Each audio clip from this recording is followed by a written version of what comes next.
দর্শক, যেমনটি জানাচ্ছিলাম যে আজ সকাল 10টা 38 থেকে 10টা 39 মধ্যে 5.7 মাত্রার একটি তীব্র ভূমিকম্প অনুভূত হয়েছে রাজধানী সহ দেশের বিভিন্ন স্থানে। এবং আবহাওয়া অধিদপ্তর আমাদেরকে যতটুকু সর্বশেষ তথ্য জানিয়েছে, নরসিংদীর মাধবদীতে ভূমিকম্পটির উৎপত্তি স্থল ছিল। এবং দর্শক, যেমনটি বলছিলাম যে আজ শুক্রবার ছুটির দিন, সকলেই বাসায় ছিল এবং যখন ভূমিকম্পটির তীব্রতা এত বেশি ছিল, অনেকে বললেও ভুল হবে, মোটামুটি সকলেই বাসা থেকে নেমে এসেছে, চেষ্টা করেছে যে যতটুকু তার পরিবারকে নিয়ে নিরাপদ স্থানে অবস্থান করতে পারে। এবং ক্ষয়ক্ষতির বিষয়ে যদি দর্শক বলি, আমরা বিরতির আগে আপনাদেরকে যেমনটি জানিয়েছি যে খিলক্ষেতের একটি 6তলা বিল্ডিং ফাটল ধরেছিল। এবং কিছুক্ষণ আগে আমরা একটি তথ্য পেয়েছি যে আরমানিটোলা, অর্থাৎ পুরনো ঢাকার একটি এলাকা, সেখানে একটি বিল্ডিং ধসে পড়েছে। হয়তো আরও কিছু তথ্য আমরা পাবো, পরবর্তীতে আপনাদেরকে চেষ্টা করব সেই তথ্যগুলো জানানোর। এবং আরও একবার যদি আপনাদেরকে বলতে চাই যে 5.7 মাত্রা ভূমিকম্প, অর্থাৎ বেশ তীব্র ভূমিকম্প ছিল। এবং আমরা আরও একটি তথ্য যেমনটি পেয়েছি, ভূমিকম্পটি কিন্তু আমাদের পার্শ্ববর্তী দেশ ভারতেও অনুভূত হয়েছে।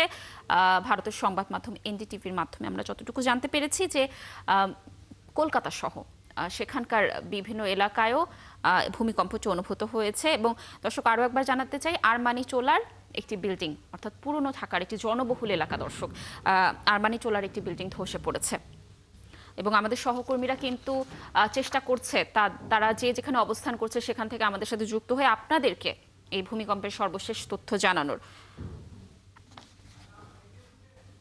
দর্শক, আমাদের সহকর্মী কারণ বাজার থেকে যুক্ত ছিল, সে চেষ্টা করেছে সেখানকার, যেহেতু ছুটির দিন, অনেকেই কিন্তু বাজার করতে আসলে যায় কারণ বাজারে, সেখানকার মানুষের মধ্যে আতঙ্ক বিরাজ করছিল, সেই তথ্য আমাদেরকে জানিয়েছে। দর্শক, আমাদের আরেক সহকর্মী রূপগঞ্জে রয়েছেন, যুক্ত হচ্ছেন আমাদের সাথে।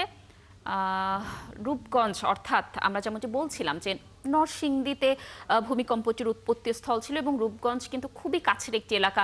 সেখানে ভূমিকম্পের তীব্রতা আসলে কতটুকু অনুভূত হয়েছে এবং জনগণের মাঝে একটি আতঙ্ক তো রাজধানীতেই ছিল, এবং রূপগঞ্জ তো বেশ কাছের এলাকা মাধবদীর, সেখানকার পরিস্থিতির একটু সর্বশেষ তথ্য আপনার কাছে জানবো।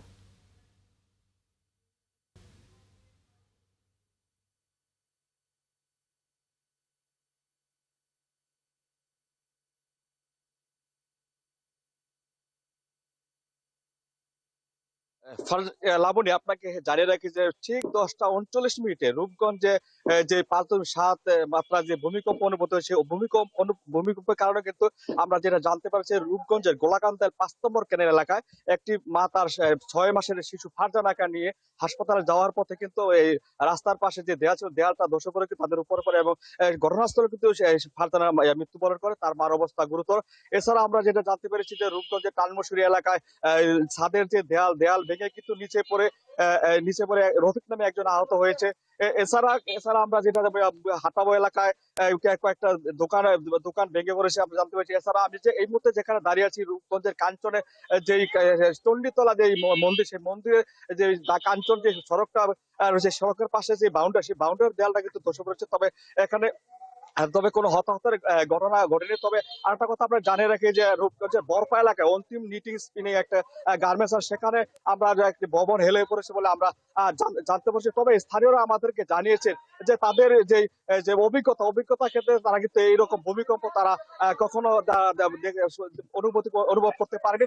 তবে তাদের মাঝে যে একটা ভয়াবহ একটা আতঙ্ক, তারা একটা নতুন একটা অভিজ্ঞতা তারা আমাদেরকে জানিয়েছে। তবে পরবর্তীতে আমরা আপনাকে জানাবো যে আসলে রূপগঞ্জ আর কোন কোন জায়গায় ভূমিকম্পের ক্ষয়ক্ষতি, সেটা আমরা পরবর্তী খবরে লাবণী আপনাকে জানাবো।